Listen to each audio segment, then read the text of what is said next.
بەناوی خوای بەخشندە و میهرەبان، سڵاو و ڕەحمەتی خوای گەورەتان لەبێ خۆشەویستان. خۆشحاڵم لە بەرنامەی لە پایتەختەوە لەگەڵتانم. سەرەڕای سەرقاڵکردنی خەڵکی بەگشتی بە سیاسەت و جۆری حکومڕانی و سیستەمی حکومڕانی لە هەرێمی کوردستان، بەڵام لەو لاشەوە کە کاریگەری دەتوانێت بڵێن زیاتر هەیە لەسەر خەڵکی، ئەویش گومان خستنە سەر ئاینی پیرۆزی ئیسلام ناوە بەناوە و بەستنی کۆنفرانس و کۆنگرە لە بارەی ئاینی پیرۆزی ئیسلام. ڕۆڵی مامۆستایانی ئاینی لەو نێوەندەدا چییە و گوتاری ئاینی بەگشتی لە هەرێمی کوردستان لە چه ئاستێکدا و چۆن بکرێ کە ئەوانەی کە بەڕەسەنایەتی باسی ئاینی پیرۆزی ئیسلام دەکەن یاخود حەقیقەتی ئاینی پیرۆزی ئیسلام باز دەکەن جیان بکەینەوە لەگەڵ ئەو کەسانەی بە مزەیەفی یاخود بە مەرام هەندێک شت لەسەر ئاینی پیرۆزی ئیسلام دەکەن. حەڵقەی من ئەم جارە لەسەر ئەم بابەتەیە بە خێراتن لە میوانەکانم دەکەم. زۆر بەڕێز مامۆستا خالید گێردی، مامۆستای زانکۆ، و زۆر بەڕێز دکتۆر ئیبراهیم سەنگەسەری، مامۆستای زانکۆ، بە خێراتتان دەکەم. میوانی منن لە پایتەختەوە. مامۆستا گیان بە لە جنابت دەست پێ بکەم. دەکرێت هیچ کۆمەڵگەیەک بەبێ دین کە ئێمە مەبەستم نییە ئاینی پیرۆزی ئیسلام بێ، هەر دینێک کە هەیە بڕوا بەڕێوە ژیان بکە؟ بسم الله الرحمن الرحيم. الحمد لله والصلاة والسلام على رسول الله صلى الله عليه وعلى آله وصحبه وسلم. طبعا دیارە کە باز لە مەسائلی دینی دەکرێت دەبێت یەکسەر بۆ سەرچاوەکەیدا بگەڕێنەوە. دین لە ڕێگەی چێوە دێ؟ لە ڕێگەی پێغەمبەرانەوە دێ عەلەیهیمۇ الصەلاة وەسەلام. پێغەمبەرانیش خوای گەورە ئاگاداریان دەکات، توانی سیستەمی ژیانیان لە بۆ دادەنێ. بۆی هەر کۆمەڵگایەک بەبێ دینی و بە بێ بەرنامەی مەسائلی دینی بڕوا ئیلا بەلاڕێدا دەڕات تووشی زۆر تەنگ و چاڵەمە ئەبی، تووشی زۆر کێشە دەبی، ژیان بەڕێوە دەچی، بەڵام بە کورت و کاڵی، بە نامەزبووتی، بە ناڕێکی دەڕواتن، یعنی کێشە و مەشاکلی زۆر لێ پەیدا دەبی. لۆی ئێستا ببینە لە زۆربەی جێگایەکاندا کەوەی مسلمانی حەقیقینە، یعنی کێشە و مەشاکلیان لەناو کەمترە، ئەوەی کە باسی لە دینێکی حەقیقی و سالم و مەزبووت وەردەگری، تەماشا دەکەی زۆر کێشە و مەشاکلی کەمترە لەو جێگایانەی کەوا دینیان هەر نییە یان ئەلمانیەتن. لۆی زۆر جاری وا خەڵک دەرێ کادیە لەو ئەوروپایەکە کە لەو ئەوروپای لە وڵاتە شوشی ئەڵمانیا 3 دقە کارەبا کوژاو بە ملیار دۆلاریان زەرەر کرد. چ بوو؟ سوپەرمارکێتەکان کامیرایان نەما. بەڵام ئەگە وڵاتێکی موسڵمان بی، دیندارێکی کامل بی، کارەبا بە هەر نەبوو، شولێک نەما بە بەردەوامی دەکوژێتەوە کەچی وەزعەکەش هەر وەشی خۆیتی، یعنی خەڵک نەوعێک لە دینداری تێدا وەکو میثالێک و نمونەیەک. بەڵام ئێستا ئەمە گەر تەماشا بکەین کە دەڵێن مەسائلی دینی بە شێوازێکی گشتی کێشەمان ئەو کەسەیە کە ئایا تەطبیقی دین دەکا یان بەس بە ناو موسڵمانە. ئەوەی کە تەطبیقی دین ناکا و مەزبوط نییە، وەکو کابرای ئەلمانی کێشە و مەشاکلی هەیە. ئێمە کە دەرێن درۆ شتێکی گوناحە گەر موسڵمان بیکە غەیری موسڵمان بکە، هەر هەمان شتە، هەر یەک شتە. جالوێ بەڕاستی دین بە شێوازە گشتیەکەیدا ئەگەر بێت و بەرجەستە نەکرێت لە ناو کۆمەڵگایەکدا، ئەو کۆمەڵگایە تووشی گرفت و کێشە و مەشاکلی زۆر دەبی، یعنی زۆر کێشەی لێ پەیدا دەبی. بۆ نمونە ئێستا پێغەمبەر صلی الله علیه وسلم یەک لەو حەدیثانەی دەفەرمێ: ما ظهرت الفاحشة في قوم حتى أعلنوا بها إلا أخذهم الله بالأوجاع التي لم تكن مضت في أسلافهم. دفرمي هر قومك فاحشة لنا وبيدا بو حتى إعلان ينكر، يعني رويان كردو كليرة أو كارا خرابة ذكري كمان بس بيزينا كردن وكاري دايم بيسياب دەڵێ ئیلا خوا تووشی هەندێک نەخۆشیان دەکە و کۆمەڵگایە کە باب و باپیرانیان نەیان بیستێ، گوێیان لێ نەبووە، نەخۆشی بەراز، نەخۆشی ئایدز، نەخۆشی دیکەوا خەریکە بەڕێوەیە دێ پەیدا دەبی و ناوی نوێ پەیدا دەبی. ئەوە چێ لە کۆمەڵگا پەیدا دەبی؟ لە مەسائلە بێدینیەکەیە کە ئیسلامەتیدا زەواجێکی داناوە پاک خاوێن ڕێک و پێک، بەڵام ئەو هەرناسێ ئەو ڕێگایە بگرتە بەر، شتێکی لادینیە گرتە بەر، غەیری دینی دەگرتە بەر. بڕۆ ببینە لەناو دوو موسڵمانی ملتەزیمی ئافرەتێکی موسڵمان، پیاوێکی موسڵمان هەتا دەمرن لە ملیۆنێکی جێگەک تووشی ئایدزی نابی، لۆ توش نابی، چونکە متەمەسیکە بەو دینەوە کە خوای گەورە ناردی کە صحیحەکەیە. مسلمانێکیش دەستی لێ بەرەدا وەکو کافرەکە تووشی هەمان کێشە دەبێتە کۆمەڵگایەکە. دەتوانین بڵین هەموو گرفتەکانی دیکەیان، هەموو لەمپارەکانی دیکەی کە دێتە ڕێگای مرۆڤ وەکو مرۆڤ سەرەتادا لە دروستکردنی گومان لەسەر دینەکە دروست دەبێت. خۆی گومان دروستکردن ئەوە ئیشی چێ؟ مەسەلەن برم بۆ نمونە کاسێک کە خراپ دەبی لە ناو کۆمەڵگا، دەیەوێ هەموو کۆمەڵگا بەرە ئەو خراپەی بەلۆی خۆی تێدا بزربی. یعنی شکستی ئێستا ئەلمانیەت و شکستی بێدینەکان و شکستی خراپەکارەکان ئێستا شکستی خۆیان بەهی ئیسلامەتی لەوەچ دەشارنەوە بە گومان پەیداکردن. يعني هەندێک مەسائلی شەرعیدا هەیە کە لە لای مسلمانان زۆر وەکوبرێن هێڵی سوورە شتی خراپە ئەگەر لەوە تەجاوز بکەی و بێڕوێنی ئەو دێ ئەو شتانە دەخاتە بەردەست و بە شێوازێکی وها نیشانیان دەدا کە ئەنەهۆ گومانیان لەسەر دروست دەکا خە لە ڕابردوو زۆرمان لەوانە بە خۆمان دیت بۆ نمونە بینێ کابرایەکی مەلایە مندیلی لەسەر و جبەیەکی لەبەرە و جاهیلە و هیچ نازانی و تازە پێگا و بیر نەخۆشە و فکر نەخۆشە و جسم نەخۆشە دێ قسێ لە مەسائلێک دەکا کە ئەو مەسائلە زۆر لە حەزمی ئەو گەورەترا باز لە مەسائلێکی ثەوابیتی دینی دەکا کە بریتێ بۆ نمونە لە عەزابی قەبر بۆ نمونە لە حوور العین بۆ نمونە لە هەر شتێکی وە فڕێداتە ساحەکەی و کە ئەوە دەرێ ئەسڵ و ئەساسی نێ زەمن نقطەیەکم لێرە هەیە ملاحەزە لەسەر گومان تەماشاکە ئەگەر یەکێک بێ بە عیلمی قسەت لەگە بکە زۆر خۆشە بۆ نمونە بڵێ ئەمە حەدیسەکانە ئەمە تەریقی سەنەدەکانە ئەمە قەزایە عیلمیەکەیە ئەمە واقعەکەیە بەس بۆچی هەر لە خۆیەوە ئەو شتە ئەسڵ و ئەساسی نییە یان بە عەقلی مجەڕەد دێتە ناو مەوزوع مەسائلە دینیەکاندا ڕاست تووشی ئەو گومڕاییە دەبی کە ئەو ئینسانە تووشەبی و زۆر جاری وهەیە خەڵکێکیش بە واستەی ئەو گومڕا دەبن چکە پێغەمبەر صلی الله علیه و سلم وەختی جوان فەرمووی لە هەموو کەس زیاتر بترسێم لە ئومەتی خۆم لە کەسێک کە منافقە بەڵام زمانی پاراوە دەزانی قسان بکات دەزانی شت عرض بکات دەزانی گومان دروست بکات دەزانی شت لای خەڵکدا دروست بکات ئەوە طبعا تەسیری و کاریگەری بۆ بەڕاستی لۆی عەلمانیەکانیش ئێستا مێزە بەسەرەکان هەندێکیان بەکاردێنن لۆی پێغەمبەر صلی الله علیه و سلم وەختی خۆی تەحذیردا فەرمووی کەسێک پەیدا دەبی یەبیع دینەه بعرض من الدنيا قلیل دینی خۆی دەفرۆش یعنی دین مەزاتەکە دەیفرۆشی دەیداتە خەڵکی دیکە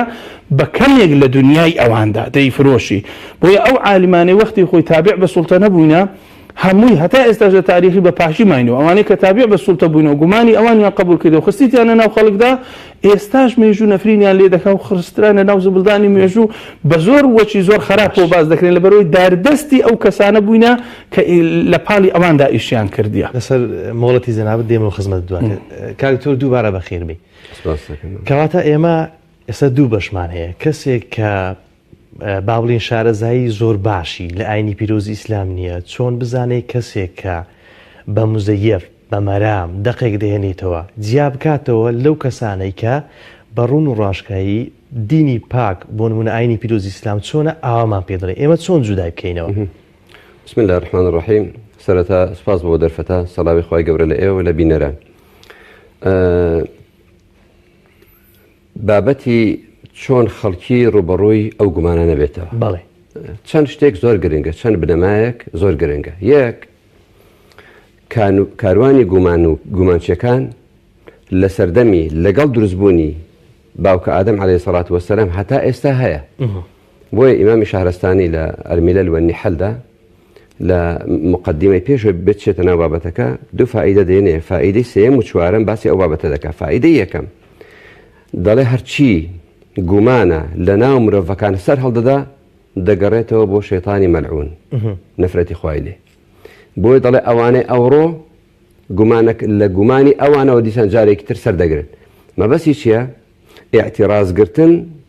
لە فەرمانەکانی خوا ئیعتیرازگرتن لە پەیامی خوا ئیعتیرازگرتن و گلەیکردن یان بەربەز دروستکردن بۆ پەیامی خوای گەورە لە پاش ئەوە فائیدەیەکی تر دێنێت دەڵێت ئەو گومانانەی بۆ خاوەنی هەر شەریعەتێک یعنی مەبەستی پێغەمبەران عەلەیهیمو سەڵات وەسەلام دروست دەکرێت دەگەڕێتەوە بۆ ئەو گومانانەی لە سەرەتای هاتنی خاوەنی ئەو شەریعەتە هاتووە باش بۆ نمونە دەڵێ مسلمانان هەرچی گومانە دروست دەکرێت لەو ڕێیە بەگۆڕ وەردەکرێت دەڵێ هەمووی دەگەڕێتەوە بۆ کافرەکان بۆ بێباوەڕەکان و بۆ منافقەکان دەڵێ منافقەکان لە هەمویان خەتەرتر ئەوە یعنی شتێکی سەلمێنراوە کە کاروانی گومان بەردەوام دێت بۆیە خوا دەفەرمێتی وكذلك جعلنا لكل نبي عدوا من المجرمين وكفى بربك هاديا ونصيرا بەو شێوە بۆ هەموو پێغەمبەرێک کۆمەڵە مجریمێکەیە کەوا دوژمنایەتی پێغەمبەر و شەریعەتی ئەو پێغەمبەرە دەکەن پێویستە خەڵکی لە ناخی خۆیاندا سابتی بکەن جێگیری بکەن کەوا گومان دروستکردن جەنگان لەگەڵ دین شەڕکردن لەگەڵ دین بربەست دروستکردن بۆ دین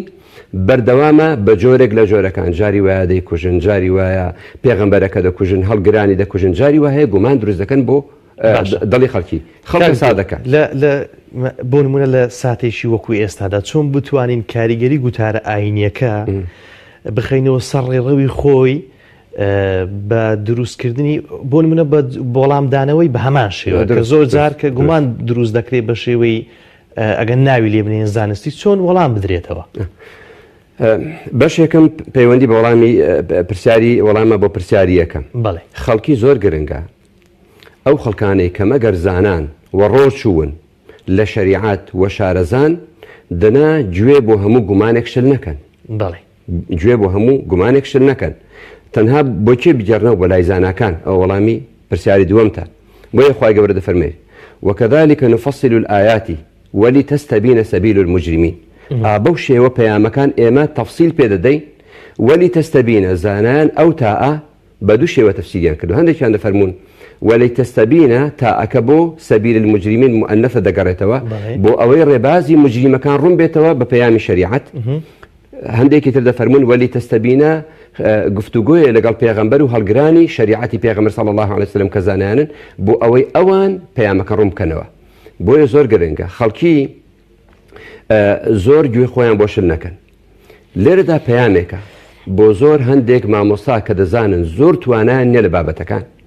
و حتا تواناشیان هەبێت وریابن ڕاستە و خۆ شەریعەت ڕێگای پێنەداوین بچینە کۆڕێک مێزگەردێک مەجلیسێک کەوا قسە بە ثەوابیتەکانی دین بگوترێ گومان دروست بکەن. بۆیە خوای گەورە فەرمێشی وإذا رأيت الذين يخوضون في آياتنا فأعرض عنهم حتى يخوضوا في حديث غيره. باش ئەگەر بینیتان کۆڕ و کۆمەڵێک دانیشتووە گومان دروست بکەن گومانچین لەگەڵیان دامەنیشن. باشە ئەو ئەهلی تایبەتمەند کە پسپۆڕن بۆ نمونە مامۆستای ئاینیە ئەی بەگشتی خەڵکی بەگشتی کە دەبینێت لە شاشەیەکی تەلەڤیزیۆن کۆڕ و کۆبوونەوەیەک پاڵپشتیەکی ئەم زۆرە کاران دەکەی ئەو چۆن بتوانێت ئەوە لێرەدا ئەرکی زانای ئاینی ئەرکی پسپۆران ئەرگی خەمخۆران ئەوانەی کەوا فعلەن متعمقن و هەڵگری پەیامی شەریعەتن وەلیتەستەبینە سەبیل المجرمین وەلیتەستەبینە سەبیل المجرمین بۆ ئەوەی پەیامی مجریمەکان ڕوون بکەنەوە. بۆیە زۆر گرنگە لە خۆیانەوە هەر شتێک وەرگرا یان هەر شتێکیان بیست ئەوەی ئەو گومانچیانە بەسەلمێنرا و ڕوونی نەکەنەوە یان وەری نەگرن. زۆر جار دەگوترێ لە توێژینەوەیەکدا ئاوایە ئێمە ئاوا دەڵێن لەو فەرمودەدا ئاوا هاتووە متابعەی زۆر کراوە لەگەڵ بە دوواداچوون. زۆربەی ئەو قسانەی گومانچیەکان لە زمانی شەیطانەوە لە زمانی ئەبوو جەهل و عەبدوڵای کوڕی ئەوبەی کوڕی سەلول هەمووی ئەوانەی ئێستا کاوێژی ئەوان دەکەنەوە زۆربەی شتەکانیان بێ بنەمایە. بۆیە کە زانات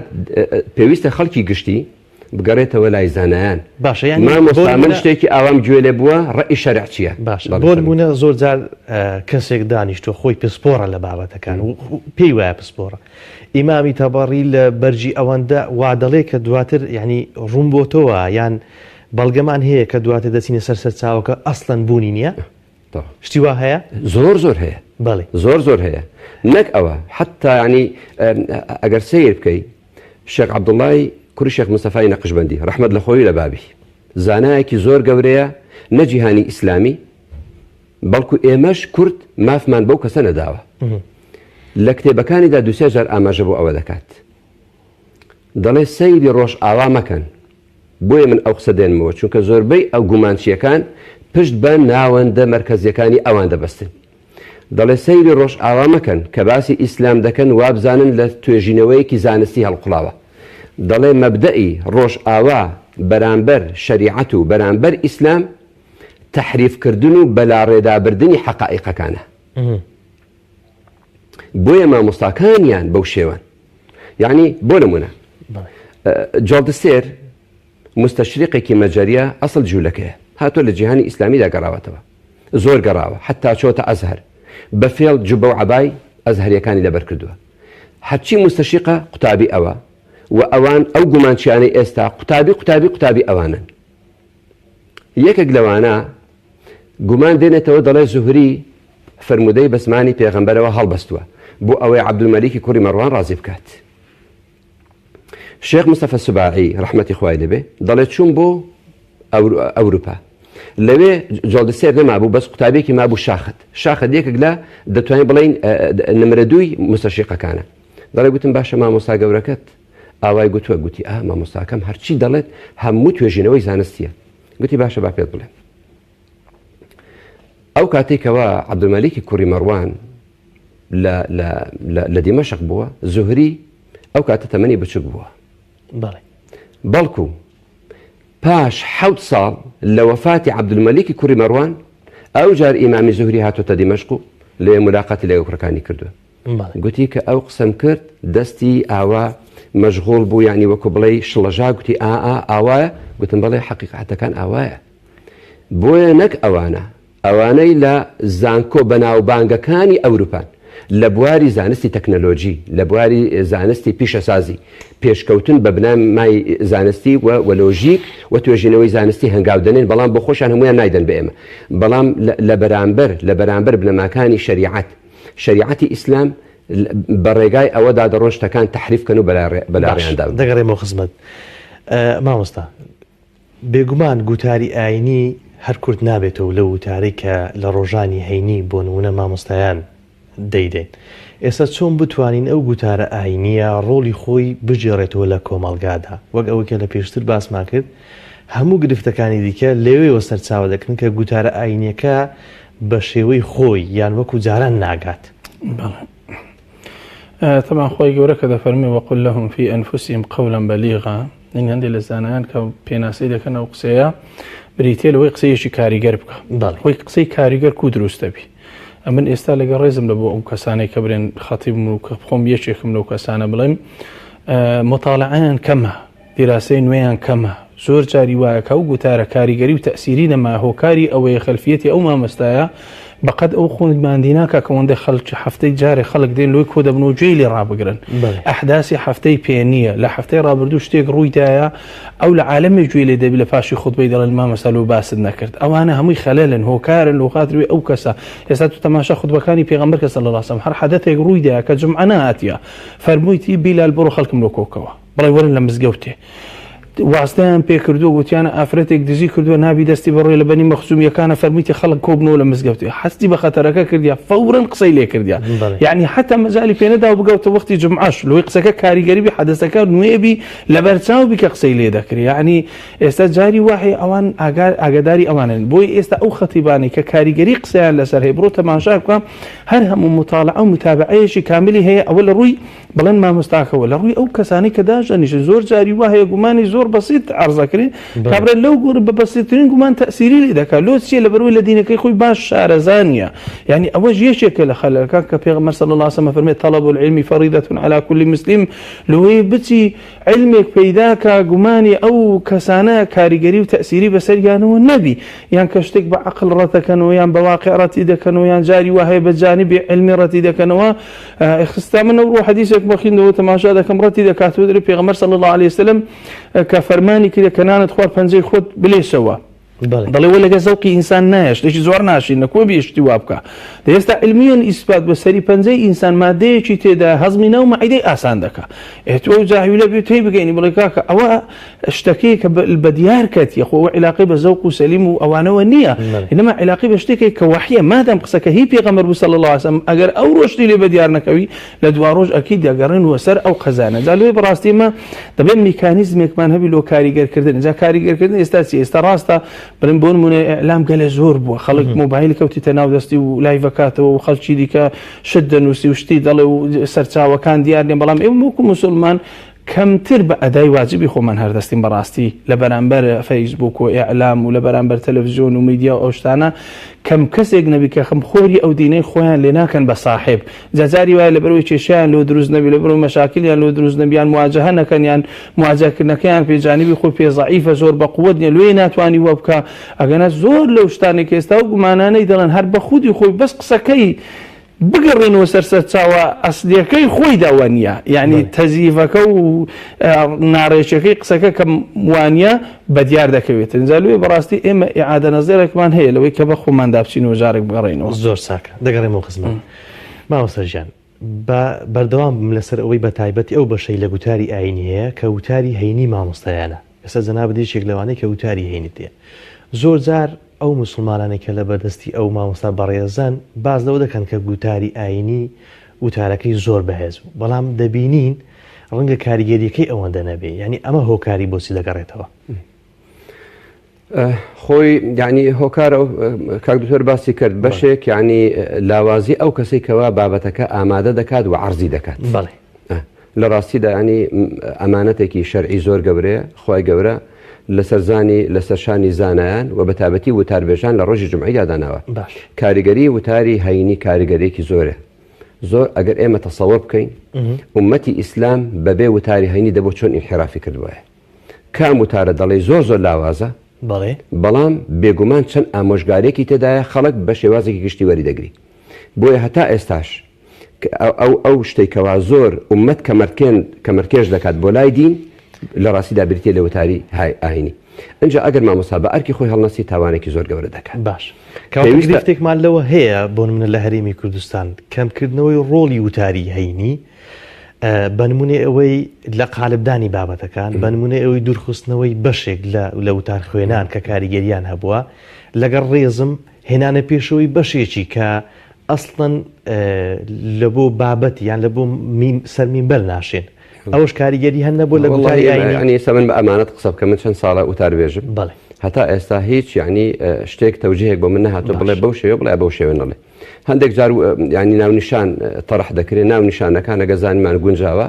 ناونیشانەکانیش هەتا ئێستا ئیلزامی نییە ئەوەی حەزی لێبێت بابەتەکە وەردەگرێت حەزی لێ نەبێت بابەتەکە وەرناگرێت بەڵام زۆر جار یعنی ئینسان دەتوانێت ینی بە شێوازێک شتەکە ئەدا بکات بابەتەکە زۆر نەوەروژێنی کێشەش دروست نەکات باش و بێگومان ڕەنگە تەقسیری شەبێت ڕۆلی ینی پێگەی زانایان تەواو پێگەی خۆی پێدراوە جگای قسە لەسەرکردنەوە جگای پرسیارە بەڵام بەشێکی تری خەڵکەکەیە باش یعنی جاران ئەو وتاربێژە بەهێزانەی ئێستا هەیە ڕەنگە لە ڕابردوودا پێشی تقریبان 30 ساڵ بەتایبەتی یا 50 ساڵ بەو شێوە یعنی ئەوەندە نەبووایە بەڵام چ بوو خەڵک کە شتێکە لە مامۆستایەک وەردەگرت سەرچاوی وەرگرتنی زاناریەکان مامۆستای ئاینی بوو لە ناو مزگەوت کە شتێکیان بەرگوێ دەکەوت دەیانگو مامۆستا شەرع لەو بابەتە دەڵێکی بەڵام ئێستا ئەنتەرنێت هەیە ئێستا مۆبایل هەیە ئێستا کەناڵەکان هەیە ئەنجا بەداخەوە یعنی زوو تەسلیمبوونی خەڵکی یعنی کەسێک ڕاز بوویەوە گوتی وەڵا ڕۆژی ڕەمەزان واجب نییە کە خوا دەفەرمێ و ئەن تەصوموا خەیڕ لەکم ئەگەر ئێوە بە ڕۆژوو بن باشترە دەبەنەوە نەخوێندەوارە مەبەستی بووە تەحریفکە خۆ دەناگەر بۆ خۆی ئەمادەم ئاەتەکە دەخوێن تۆ دەزانی مەبەستی ئەوەیە لە سەفەریشدا ئینسان بە ڕۆژوو بێ باشترە خەڵکانێک کەوا لە بیانون لە ڕۆژشکاندن گوتیوانە وەڵام مامۆستا ئاوای گوتۆ نووسراوە شارەزا لە فکری ئیسلامی شارەزا لە هەزری ئیسلامی ڕۆژی خۆیان شکاندووە هاە کەسێک دەوێ بیر بکاتەوە ئەو ئومەتە لە زمانی پێغەمبەرەوە صلی الله علیه وسلم هەتا ئێستا هاتووە ئەو زانا گەورانەی جیهانی ئیسلامیش لێ بگەڕێ یەکێکی وەکو شێخ مستەفا یەکێکی مام سەمەل عەبدولکەریم یەکێکی شێخ محەممەدی خاڵ ئایا ئەوە لەسەر هەموو زانایان شاراوە بووە پیتۆڵە تازەکەمان ئەوەی دەرهێناوە وە کە بەتایبەتی بابەتی پەیوەندی بەچێ بە ڕوکنەکان هەیە شتێکی ئەوەندە شاراوە نەبێت یعنی لێرەدا لە ڕاستیدا گلەی پێویستە تۆزێک لە خەڵکی بکرێت ئەوە تەسلیم ئەو ڕەوازدانە لە پایچی کە زۆرجار دەسەڵاتیش ڕەواز بۆم جۆرە کەساندا بۆ نمونە کۆنگری و کۆنفراسی ینی لەسەر ئاستی باڵا دەبەسترێت پشتگیری زۆر دەکرێت لە ڕاگەیاندن پشتگیری باشی دەکرێت کە ڕاگەیاندنی زۆرجار لەسەر قوتی گشتی بەڕێوە دەچێت ئەو ڕەوازدانە لە پایچی ڕەواشدان یعنی زۆربەی جار ئەو کەسانی کە بوو بابەتە هەڵدەستن ئەگەر تێبینی بکەیت ئەو کەسانێک کە ئەوڕۆ دەڵێن ئاین بۆ تاک دیموکراسیت بۆ هەمووان ئەوە لە ڕاستیدا هەرچەندە قسەیەکی ناشیا و نامەقوولە بەڵام لە ڕاستیدا من تۆزە گەشتبینی تێدا دەبینم چۆن بەو شێوەی کە ئەوانەی ئەوڕۆ ئەو قسە دەکەن پێشی 15 ساڵ و 20 ساڵ بە ئێمەیان دەگوت لا ئیلاهە وەلحیات و مادە خوانیە ژیان تەنها مادەیە هەتا دوێنێ چەپ بوون چەبڕەو بوون ئەسڵەن مناقەشیان لەگەڵ ئێمە کردووە لەگەڵ هەبوونی خوا کەواتە ئەوڕۆ کە ئەویان بۆ نەچوە سەر تۆزێک دابەزیون دەڵێن ئاین ممارەسە بکرێ بەڵام تەنها بۆ تاک باش ئینشاءڵڵە بە بەردەوامبوونی زانایان بە هەموو لایەکەوە بە ئەرکی خۆمان هەڵسی ئەوەشیان بۆ ناچێتە سەر خاڵێکی تر ئەوڕۆ ئەوانە هاو ئاوازن هاو نەغمەن لەگەڵ ناوەندەکانی ڕۆژ ئاوا و لەگەڵ ناوەندەکانی ئەوانەی کەوا پشتگیری لەو جۆرە کەسانە دەکەن دەڵێن لە ڕاستیدا ئەوەی ئەو بابەتە ینی ئەو بابەتە بور و ژێندرێ باشە بۆ سەیری ئەوە ناکەین ئەو جۆرە کەسانە بە خەڵکێک من بە زمانی خەڵک پرسیار لەو کەسانە دەکەم باشە دین چ زەرێکی هەبووە بۆ کۆمەلگای کوردەواری کام مامۆستا دەڵێ لە کۆمەلگای کوردەواری لە مانگی سڵحێک دوو سڵح ناکات ژن و پیاوێک ئاژ ناکاتەوە دوو برا ئاژ ناکاتەوە. باشە ئەویان لەولە باشە بۆ خۆیان خەریکی چارەسەری کێشەیەکی گەورە ناکەن کە ساڵانە ڕێژەی کوژراوانی ڕێگاوبان بە 1 ساڵ زیاترە لە کۆی کوژراوانی 4 ساڵی جەنگی داعش. بۆ باسی ئەو بابەتە ناکەن. خەڵک بۆ لایان ناپرسێ بۆی خیانەتی ئەوانیان بەڕوون بێتەوە. بۆ ئەوان لە ناپرسێ ئەوڕۆ دەستگا ڕسمیەکان ڕایانگەیان ئەو ساڵ ڕێژەی تەلاق زیاتر بووە لە پار زیاتر بووە لە پێرار زیاتر بووە لە پێرار. بۆ لیان ناپرسن ئەو بابەتە بۆ ناوروژێندرێت. من مامۆستام لە زانکۆ دەزانم ساڵ بە ساڵ ئاستی خوێندەواری قوتابیان دادەبەزێت. ئەو قوتابی لە بەردەستی مندایە سبەی بەرامبەر کەسێک ڕادەوەستێ کەوا لە دەوڵەتێکی دراوسێمان خوێندوێتی. ئەگەر سیر بکەیت بە 4 ساڵی خوێندنی زانکۆی ئێمە قوتابی 3 ساڵ دەوام دەکات. ساڵێکی ڕۆیشتووە. بەڵام ئەو دراوسەی ئێمە لێرە لە ڕۆژ ئاوا یان لە ڕۆژهەڵات دەوامی خۆی تەواو دەکات کەواتە ئەو تاکەی ئێمە پێدەگات بەلاوازی پێدەگات. بۆ ئەو کەسانە کۆر و کۆنفراس و کۆربەندەکان بۆ بابەتە نابەستن. باشە پێویستە شتێکی لە پێمە سەر ڕۆلی ئەکادیم کە دەبێت چی بێ لە داهاتوودا بۆ ئەوەی کە گوتاری ئاینی کاریگەری زیاتر بێ. مامۆستاجان دەگەڕێمەوە لای جەنابەت. دۆخی سیاسی بە تایبەت ئەگە ئێمە نمونە لە هەرێمی کوردستانەوە ببین. دۆخی سیاسی چەندە کاریگەری هەیە لە ئێستادا بۆ ئەوەی خەڵک ئەوەندە بە دوای گوتاری ئایندانێ. من مەبەستمە ئەوەی کە ئەوەندە گرفت بۆ خەڵکی دروستکراوە وەک بڵێ ئاگای لەوە نەماوە کە خەتەرێکی زۆر گەورەتر لەسەر تاکوە خۆی هەیە بەگشتی کۆمەلگا هەیە ئەویش کەمکردنەوەی ڕۆڵی ئاینی پیرۆزی ئیسلامە. طبعا ئێستاەک لەو ئیشکالەتانەی کە لەناو کۆمەلگا دروست بۆ فعلەن بریتە لەوەی کەسایەتی سیاسی دێت تەداخولەکە بە کاری ئاینیشەوە بە دەستکاریکردن و بە ڕێکخستن و ئەلاساس بەو جۆرەشتانە ینی بەڕاستی کەسایەتی سیاسیەکانی ئێرە وەکو شێخ محەممەد حەسان قسەیەکی جوانی هەیە دەڵێ ئەگەر پێشتر کافرێک یان تاغوتێک بە فکرەیەکەوە دەهات و بە شێوازێک دەهات ئێستا بە 1000 فکرەوە دێ بە 1000 بۆ چوونەوە دێ یعنی هەرچی لێ تەفریدەکەی ڕەئیەشیت کە دەدا شتێکیت کە دەردەبڕ ینی مەثەلەن ئێستا ببرین بۆ نمونە ئەو مەسەلەی دیموکراسی کە باسی دەکەن و کە دائیمەن دەڵێن ئاین با لە بۆ شخصێکی تایبەت بێ و کۆتایی و دیموکراسیەکە لە بۆ هەمومان بێ باشە. ئێستا ئەگەر يعني وەکو بڕێن قسەکە ئەگەر صحیح بڵم ئەگەر درۆ نەکەن هەر دیموکراسیەکەی خۆتان دەڵێن تەطبیقیکەن هەرەوەندا ئەگەر تەطبیقی ناکەی خەڵک خۆ هەموو لەبێت چاوی کامیراکان گوێیان لێبوو دەڵێن فلان حیزبی سیاسی ئەگەر دوو کورسیش بینە دەبێت هەر حکمی خۆی بکەوت دەسەڵاتی بینی پێڵێنەوە چ نەوع دیموکراسیەتەکە تۆ دەکەدرەوە واقعە معنی دیموکراسیەتەکە درۆ بوو ئەو قسەی ئەو پەیامەی کە دەیگەینی و دەڕایەگەین و لە دابڕان و لەو جۆرەشتانە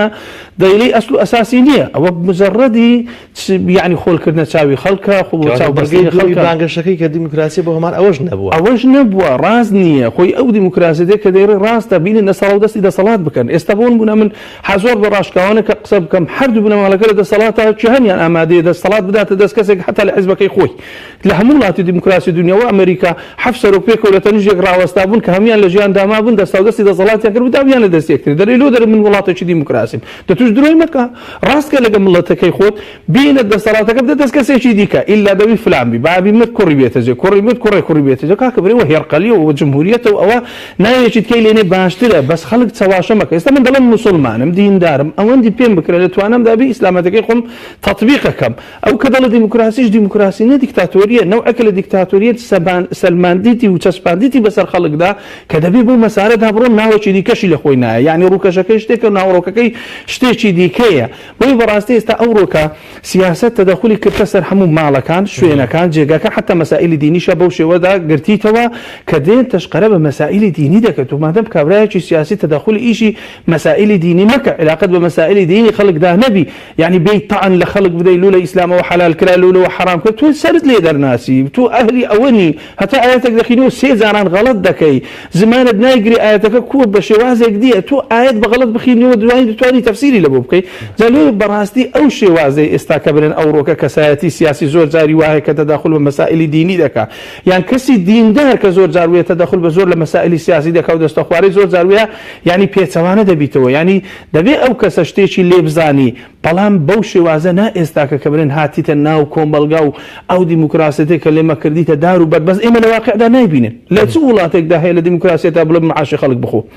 پارەی خەڵک بە ڕووبع بدە پارەی لە بۆ خەڵک پاشەکەوت بکە لە چ وڵاتێک هەیە پێت بڵێ برێ دیموکراسی کە هاتە پێشەوە حکم و دەسەڵات ئێستا لۆتێ لە محکەمە پیاوێک بەر بدەی جاری وە هەیە کێشە و مەشاکلیشی مەسەلەن لەسەرەوە بێ و متهەمی بە کۆمەڵێک شتێکەوە لە چ وڵاتێک هەیە لە دیموکراسیەت ئێستاش کە من قسە دەکەم بەرپرسیارم لەو قسەی خۆشم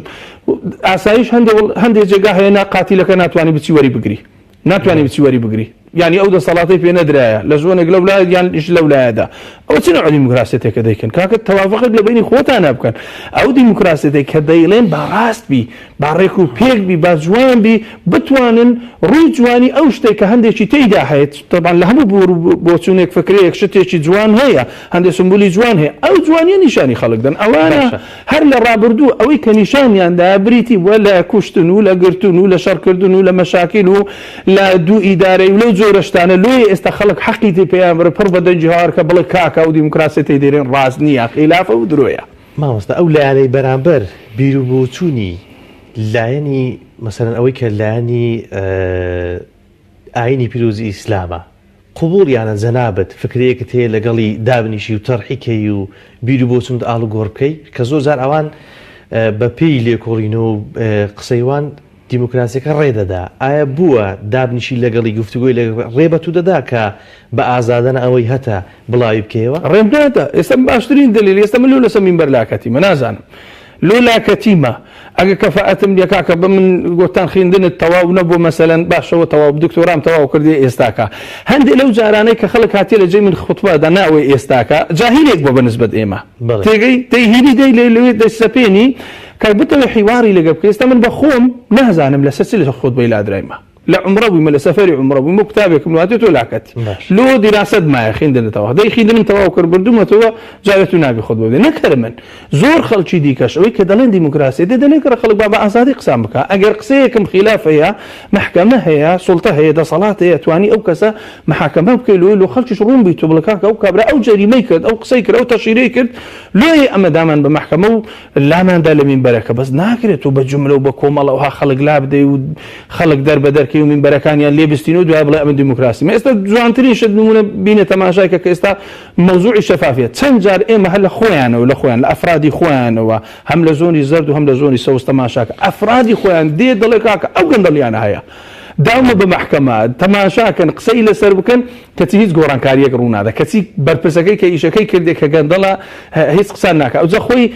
مشکلەکەش ئەلێرە لەوەدا زۆر جاروی حکومت وازاری ئێمە وەکو خەتیب دژی حکومەتین کاکەمە دژی حکومت نین دژی دەسەڵاتدارێکی لەناو حکومت پای هەیە گەندەڵی دەکات دزی دەکات کاری خراپە دەکات ئەتو قسە لەسەر ئەو کەسە دەکەی دەڵێ کاکە بە ئەو کەسەوانەکە خەڵگەرە ئەوە کەیفێ بە ملەتی خۆی بە قەومی خۆی نایە بابە ئەگەر هەرکوی هەبی ئێستا من تەماشا دەکەم ئەوانەی زۆربەی زۆری لادراینە لەسەر کەسێکی خراپ نەک لەسەر کەسێکی چاک بەڕاستی جالۆی بەڕاستی ئێمە ئەوەمان پێ شتێکی زۆر گرنگە ئینسان ئازادی پێ بدرێ یعنی ڕێی پێ بدرێ قسە بکە ئەو ئینسانە شتێک بڵێتن ئێستا تەماشا حیاتی پێغەمبەر کە صلی الله علیه وسلم ڕێگەی بە خەڵک داوە قسە بکە کابراایك دێتە مەجلیسی پێغەمبەر صلی الله علیه وسلم پێی دەڵێ ئێوە بەنی مەطەلیب فێرن قەردی خەڵک تاخیرەکەن ماڵی خەڵک دەخۆن وا دەکەن سەحابەی پێغەمبەر صلی الله علیه وسلم فەرمی ڕاوەستن فرميان له يا رسول الله فرمي إن لصاحب الحق مقالا صاحب حق قصة هي لي قربا كبر قسامك با بريت شو مشكلة كان تو صاحب حق لا ينقصش بكي كقصش دكي جي كتبي دبرم يعني إذا نكل لي إما لرجنا منو سرح وما زور زاروية رجنا منو لو قوري فقيري يعني مقالة جنوسي شتى جنوسي بالتأكيد كرنو أو كبرة هكا كانوا لا يدبلوا وزور زاروية تيرور كرا لما مثلا يعني إما همانة تيرور كرا يعني كاري زورنا شيء برام بري كرا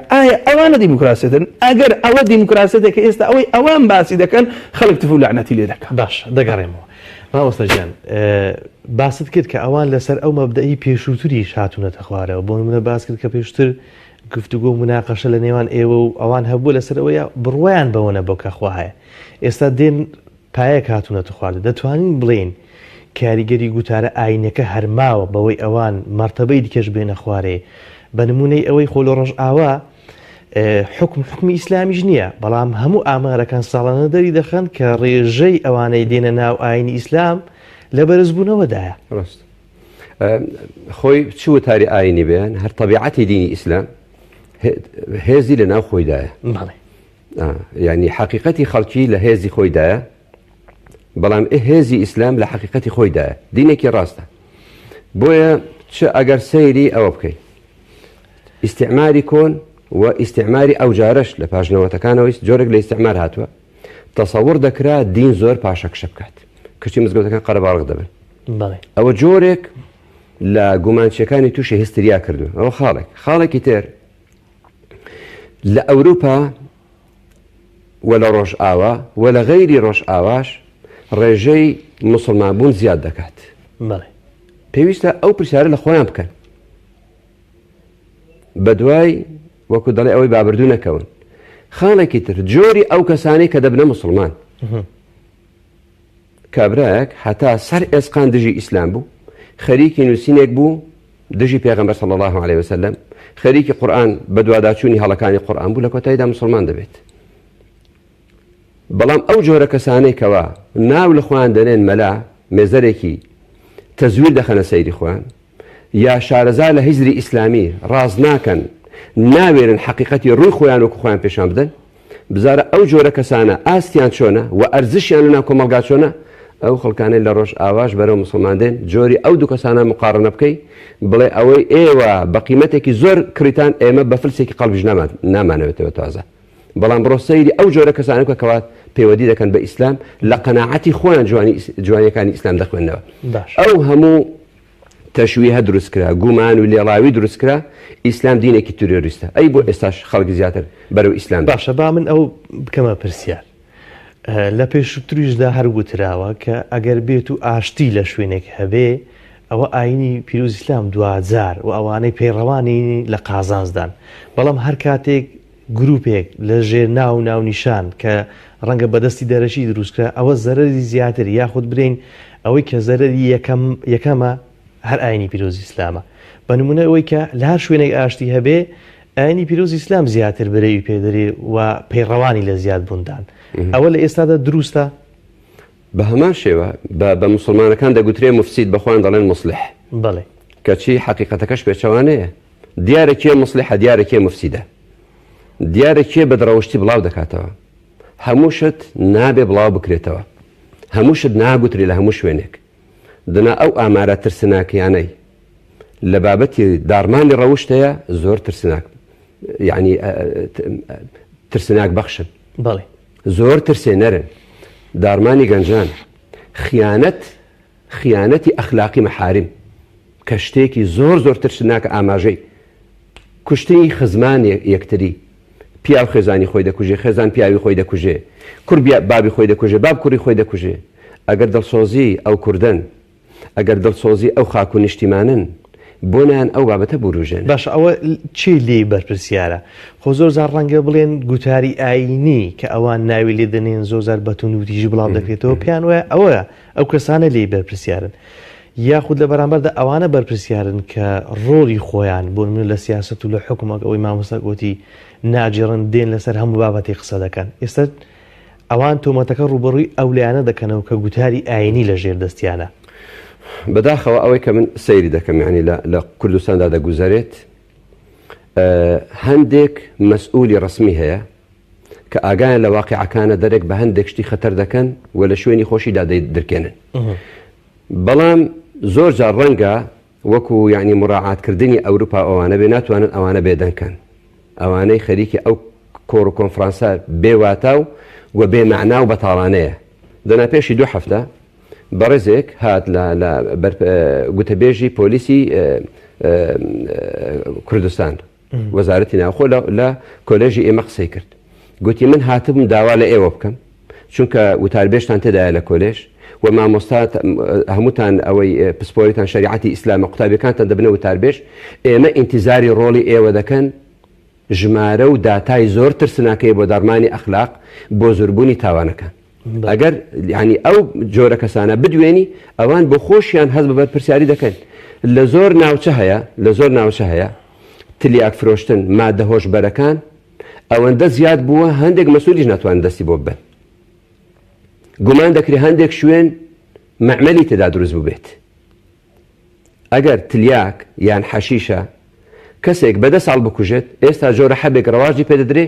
بە 2 ساڵ بەسێکە 3 ساڵ ئەو کەسە هەڵدەبۆشێنێت وێرانی دەکات بۆنیان دەست بۆ ئەو شتانە ببەن باش یعنی لە ڕاستیدا ئێمە داوا لە هەموو کەسێک دەکەین داوا لە حکوومەت دەکەین داوا لو بنەماڵانە دەکەین کە خۆیان بە بنەماڵەی ڕەسەن دەزانن چ بنەماڵای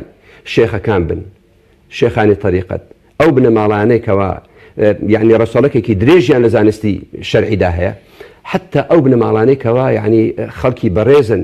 ئاغاواتەکان ئەوانەی کەوا کەسانی سیاسی پاکەیە ئێمە داوایان لێ دەکەین بەهانای ڕەوشتی کوردستانەوە بن بەهانای داڕمانی کۆمەلگاوە بن و داوا دەکەین هەمووشمان ڕوومان بکەین لە حکوومەت فشار لەسەر حکوومەت دروست بکەین بۆ ئەوەی سنوورێک بۆ ئەو کەسانە دابنێن کەوا دەیانەوێت زیاتر برە و بە بەدەڕەوشتی بە داڕمانی کۆمەلگا بدەن. باشە مامۆستا ژیان ئەو دژایەتێکردنەی گوتاری ئاینی بە تایبەتی ئاینی ئیسلامیش خۆ ڕەگ و ڕیچە و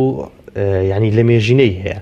و ئەوانەی کە لە پێشەوانە بوونە بۆ منێت چۆشیان داناوە لە نزیک ئێمە مستەفا کەمال ئاتاتورکە بوو کە تا سەر ئێسقان دژی ئاین بوو و دەیویست ڕۆڵی ئاین نەبین 2000 دەبینین وڵاتەکە بەرەو چێچ و وەچی لێ هات لینین هەر مارکس هەر چێ دەبینی کە ینی بە توێری دژایەتی ئاینیان ڕاگەیاندووە مەسیری ئەوانە دیارە بەڵام بۆ دەبێت لە نێو ینی میلەتێکی ڕەسەنی وەک کورد کە باز دەکرێت لە پێشتودا چۆن ئاینی پیرۆزی ئیسلامی بەڕەحابەتی سەردەر هەڵبژاردووە ینی لە پایچی دژایەتی دەکرێت کەسانێک قی دەبن و دژایەتی ئاین دەکەن. طبعا ئەوانەی کە دژایەتی دینیان کردیە یعنی ئێمە وەکو مسلمان لەسەرمانە لە یەک حەدیسی پێغەمبەر صلی الله علیه وسلم کە تێبگەین کە ئێستا زۆر جاری وایە خەڵک لەو ناحیە و بێئومێد دەبی پێغەمبەر صلی الله علیه وسلم لە بن دیواری کعبە دانیشت و حەدیسەکە لە صحیحی بوخاری داهاتیە کۆمەڵێک لە زەعیفەکانی مسلمانان چوونەکەیان فەرمی یا رسول الله ئەو زوڵم و لێدان و گرتن و تعزیب و ئەو وەزع ناخۆشە هەتا کەنجینێ دەڵێ پێغەمبەر صلی الله علیه وسلم هەستاوە فەرمووی هی پێشی ئێوە گەلە خراتریان لێکرا بە مشار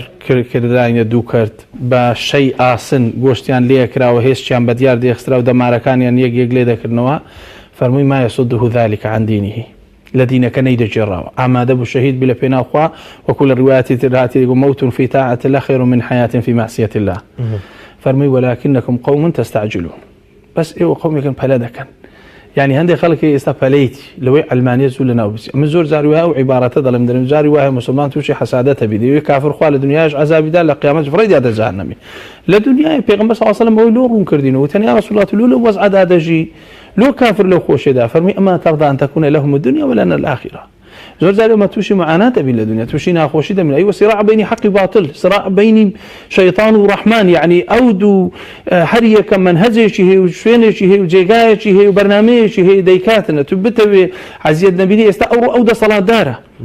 أو ده صلاة داره أو ده صلاة داره بس أو عندي شيء إذا صلاة هي أو قصيدة كتطبيقي ناكا أو إسلامتي كديرة تطبيقي ذاك مثلا لجر دولة إسلامي ده هي حقيقي كبيغمبر صلى الله عليه وسلم داي مزراند وجولة كمسيحي خلشي بدين بيدين هم يهاتي وتشوا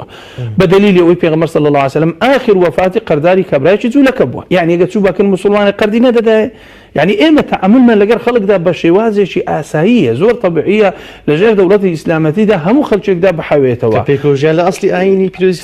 أصلا لا قضية كده إذا لير أنا أو دجايتي كدست بيدك لأنهم التي كردا براستي زور زاد برامر خاصة برامر بعيني بيروزي إسلام أوجه إعجاب وتعجب أو كبراء لو ودك لو أو هذا جايتي دين دك آية علمانية تسي استفادة إليه كرديا أما لمن بركان سنجان هاوار دك كاك الدولة تانو دروسنا كان بونمونا دبا لوين دروس كان خو حتى سر يسك علمانية خو حتى سر يسك حتى ويستيان قمارخانيان هنا كردستان مساجين لكردستان دروس كر جنوب بياميان تيكراوكن سينما أوانيان بروزيات البيبدا أرخ واردن لسر استا حتى دروازه كي داخلي شاري هولي لدي حموي عراقي لي دخلته هر اوروبيا بيد زاني مثلا مثقفين لسه زادش دخونو لنا باركان جدا دخونو ديت سينما لو انك بلام كسي دوله لو دروسنا كان كواتا راس غونين لغير ياندا اما كدل الاسلامتي كذا يكشت من هي راس دبين لغير يكتري دا راس غو بين لسر اوي كوا ضيلين واوي كوا تنفيذ كردواي او يكساني كالاسلامتي ده هي هر كسك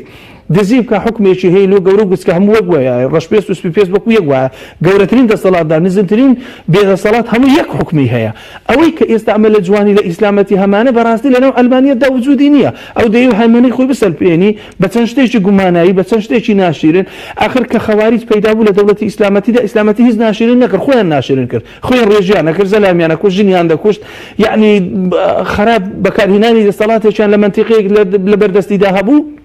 ئەنجامیانەدا بەڵام ئیسلامەتی ئەوانە کۆتایی پێهینە و مەسئلە و هاتەوە سەر ئەسڵ جوانەکەی خۆی ئێستا ئەو ئەلمانیەتە ئەگەر ئیسلامەتێکە بێتەوە سەر ئەسلی خۆی قبول ناکەن بە جوانترین دلیلی معاصر ئەو سەردەمەیە محەممەد مرسیان چی لێ کرد ئەو پیاوە انتخابات دەوێ انتخابات بوو ئیسلامەتی دەوێ ئیسلامەتی بوو دموکراتی و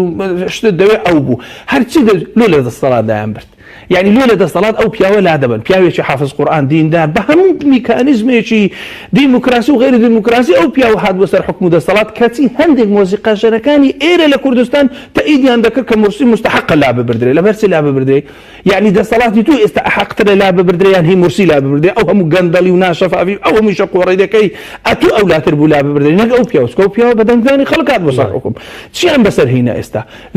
لە دەڕۆژی ڕابردوو 18 کەس دەینین و ئیعدامەکەن و لەبەر چاوی خەڵکدا کە هەمووی لە وەسیەتنامەکەی خۆی نیسە قەسەم بەخوای دەستم لەو تاوانە نییە کە پێوا لەسەری ئیعدامەکرێم بەبەر چاوی هەموو ڕۆژهەڵات ناسەکان و کە ئەوانی دەڵێن ئێمە ئەو پیاوەمان هینە سەر حکم دیموکراسی ئەدەی خۆی لە حکمی دیموکراسی تا حکمی ئیعدام نیە لۆ ئیعدامی دەکەن لۆ ئەو قضیە لەسەریدا تەرفیزەکە لەسەر مسلمانەکەدا دەکرێت بەسەکە مسلمانەکە لە جێیەکدا حکمێکی خوای گەورە تەرفیزکە کە یەکێکی کوشتیا کە خوا فەرمی وەنەفس بینەفس دنیای لەسەر هەرستی کو ئەویان کوشتە و کوی ئیعدامیان کرد کووایان لێ کرد یعنی ئەو قەزایە بەڕاستی ئێمە کە فکری لێ دەکەینەوە ناشرینیەکانی ئەلمانیەت کە لە ناویدا وجودی هەیە هەموویان هینایە لەسەر مسلمانان تطبیقی دەکەن غەڵەتەکە لێرە ئەوەیە ئێمە دەمانەوێت حکومێکی ئیسلامی جوان پاک و خاوێن لەسەرمانە تطبیق بکرێت کە مسلمانین نەک ئەلمانیەتە کە ئیمەنی و هاور دەکرا لە بۆ ئێمە مامۆستاجان کاتم زۆر کەم ماوە دەمەوێت لە کۆتاییدا بڵێم گوتاری ئیسلامی لە ئێستادا بەرە و گەڕانەوەی بۆ ڕەسەنایەتەکەی خۆی بۆ بینینی ڕۆ لە سەرنجەکەی خۆی یاخود دەتوانین بڵێن گرفت هەیە و لە پاشەکشەدایە والله ئینشاءڵڵا ئینسان بێ ئومێد نەبێت ینی زانای گەورە هەیە وتاربێژی گەورە هەیە و يعني هەرگیز وتار و خطابی ئیسلامی لە وتاری من بەردا قەتیس نامێنێتەوە هەر کەسێک لە ماڵی خۆی مامۆسای منداڵەکانیەتی کەناڵە ڕاگەیاند کارەکان ئەو ئەوانەی کە ڕاگەاند ئیشی ئێوە ئەو کۆڕۆی ئێستا ئێمە تێدای جۆرێکە لە وتاری ئاینی بە هیچ شتێکیش نەبێت یعنی پێگەکانی ئەنتەرنێت و فەیسبوک و ئەنیستگرام و ئەوانە ئینسان هەر کەسە بەرامبەر خوای گەورە ئێمە مەسئولین کە جوانیەکانی ئیسلام دەربخەین بە سۆز بین نەک بۆ مسلمانان بۆ غەیری مسلمانیش لەو گێژاوە دەریان بخەین ئینشاءڵڵا ئێستا من وا دەزانم بێ ئومێد نەبین بەڵکو ئەو کراوەی کەوا هەیە فعلەن سلبیاتی زۆر دێنێ بەڵام بڕۆ کۆڕێک بگرە کۆنفرانسێک بگرە پێشی چەند ماگێک کۆنفرانسێک کۆلێژی ئێمە گرتی باسی مستەفا زەڵمی کرد بابەتەکە یعنی بزانە چۆن قەرەباڵە بوو کەچی ئەوەی ئەوان بە ساڵێک کۆنفرانسێک دەگرنەوە بزانە چەند خەڵکانێکی کەی تێدا دانیشتە بوو ینی هەر مزگەوتێک ڕۆژانی هەینی لە کۆنفرانسی ئەوانە زیاتر قەرەباڵغا من وا دەزانم ڕەشبین نەبی تەحەدیەکان زۆر گەورەنە بەڵام ئەلحەمدوللیلا ئیسلامی ئێمە زۆر بەهێزە و مسلمانانیش بەهێزن بێئومێد نەبی سوپاس بۆ هەردوو بەڕێزان مامۆستا خالید گەردی مامۆستای زانکۆ دکتۆر ئیبراهیم سەنگەسەری کە میوانی من بوون لە پایتەختەوە سوپاسان دەکەم سوپاس بۆ وتە بە نرخەکانتان